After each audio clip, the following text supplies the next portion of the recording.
Hey, fellow writers, particularly writers with kids, have you ever written anything for your kids? And if not, well, what are you waiting for? It's Sam with another Friday video for you. I will draw that idea out in just a minute, but just wanted to say hi. Um, on another Friday, actually, I'm pre-recording this one. I usually go live, but I'm pre-recording because we're traveling for Thanksgiving. We're going to be on the road visiting my family, so when it's posts on Friday, I think we'll be on the road driving. I'm filming this on the Tuesday night before that. So yeah, here we are. It's nighttime here. So sorry the lighting's not great, but there we go. No, yeah, let's keep it like this. Yeah, so writing for your kids, there's a lot of different forms I can take, and I'll tell you kind of why I was thinking of this. Well, if you couldn't tell, I've been experimenting with different forms of writing, and I didn't like set out to do that. I didn't like tell myself I'm gonna have a goal to do these 5 things or whatever. But it just I think if you've been following my journey, my main work in progress, the novel Fractured Heroes, it's at a place of querying, meaning I'm not really working on it right now. I'm trying to get it published, but I have not been creatively working on that story. So I guess either consciously or unconsciously, I thought about doing some other small pieces and side projects too. So maybe if you follow my videos, my episodes, I've talked about them in previous episodes. So if you want, you can go back and find those. But I wrote a couple of short fiction pieces in the past 6 months. I started blogging again. Talked about that in a video. And yes, I have also written something for my boy, for my kid. And I'll tell you about that in a minute. So like a lot of different writers, this isn't a new thing. I mean, okay, well, especially if you write children's books, then of course you're writing for kids. But and I know our kids are different ages. I have some people I've interviewed, and a lot of us are parents who write on this, working parents, working moms and dads, and we write on the side. So yeah, some of you guys have older kids, teenagers. Some of you have younger kids. My little boy is 3, so definitely on the younger side, but not as young as he once was. He's at a fun stage where he's understanding things and saying words and even sentences now, and he has his favorite books he likes to read and stuff like that.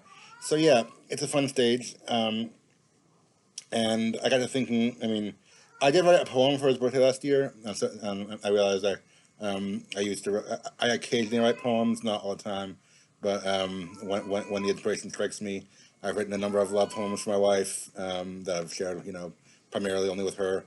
And then I was like, well, hey, I should write at least one poem for my son. So I did that. And yeah, give it to him on his birthday last year. I did recently write something else for him, and I'll tell you about it a little bit. But there's so many. I'm sorry, I don't know if you can hear my cat in the background. She's lonely because no one's snuggling with her right now. Anyway, oh, here she comes. You might see her on camera. Hey, kitty. Okay, no, she's going to sit at the tail later. Okay.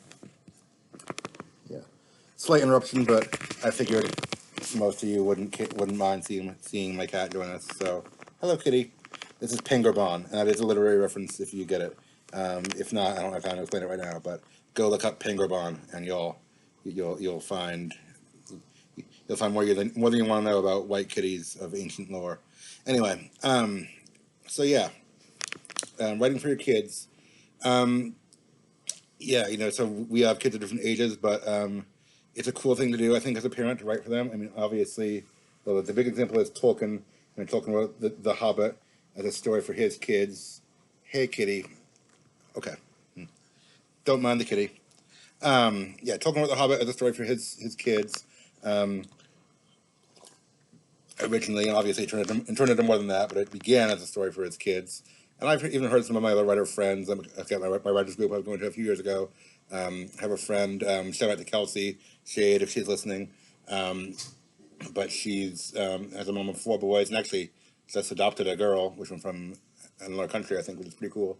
But she was writing a story one of the stories she wrote us was an action sci-fi, like futuristic story, and I mean that's if you're stereotyping a little bit, it's not always the kind of thing you think about working moms writing. But she was like, I want to write a story that my boys will go up to read, like about not just action and sci-fi, although that's cool, but about heroes and courage and all that stuff, and that a good story for her boys. So that's pretty cool.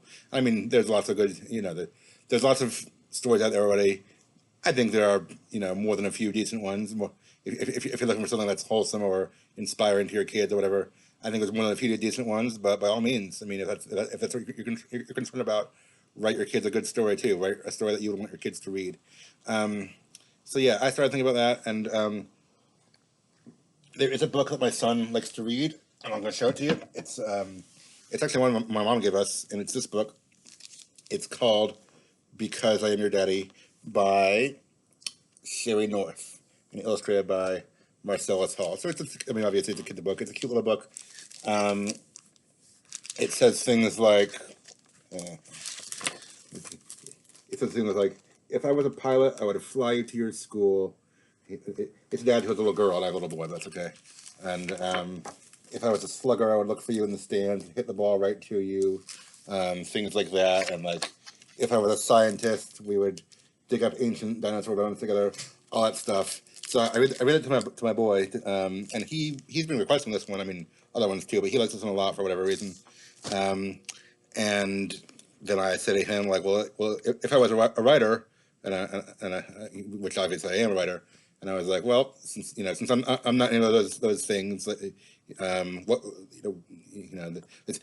this book is all about writing things, or all about doing things with your child, and based on your vocation and based on what your role is in life, and so I'm a writer.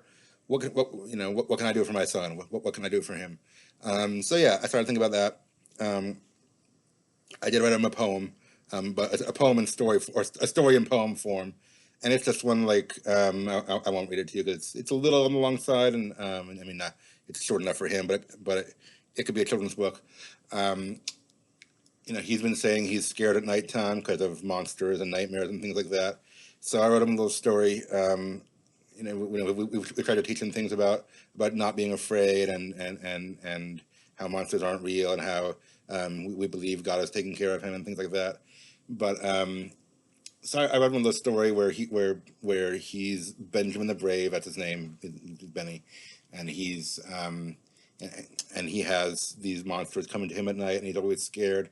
But then in this story, the angels show up to defend him from the monsters. So one angel comes, then a whole army of angels comes, and they basically just chase the monsters off for him, and then he feels more safe in his sleep. I wrote it out in poem form, and so it rhymes, so it makes a little could make a little book actually. And I'm working on this, so I wrote it, and that's cool. And I was going to save it for Christmas. He asked me a story one time, and I kind of told him that version, and now he expects it, and he likes me to read that story every night. Right now I just have it in a Google Doc on my phone, but I am working on turning it into a book for him that I hope to give him at Christmas. I started doing some illustrations too, which I'm actually I'm decent at drawing. I mean, I'm not a professional, but for a hobbyist, I'm decent. When I was younger, I tried to write and draw my own stories. So anyway, I'm drawing him some drawings too, and I'm gonna try to color them and see if I can put them into a book form to give him at Christmas time. It's a little over a month, so I gotta get to work on that. But yeah, that's what I'm doing for my son because I think it'll be special. Will it be a bestseller? Not necessarily. I'm not even sure if I'll try to publish it. I mean, I didn't want to be primarily known for my children's book stuff. I'm writing a superhero novel for adults. Um, so I mean, I may or may not ever try to publish that one. I'm not sure yet, but I mean, I think it could be a picture book story that other kids might like. But my point is, whether it is or not, whether I do anything else with it or not, it'll be a special gift for my son that he'll appreciate as a child, as he's this age, still struggling with being afraid of the monsters and stuff like that. And hopefully, when he gets older and as an adult, as a teen or adult, and one day when I'm not around anymore, maybe he'll have that book, and he'll have some fond memories there. So I'm writing my son a book. Not gonna be, I mean, by literary standards, it's not gonna be anything special, but it'll be special to me and it'll be special to my boy.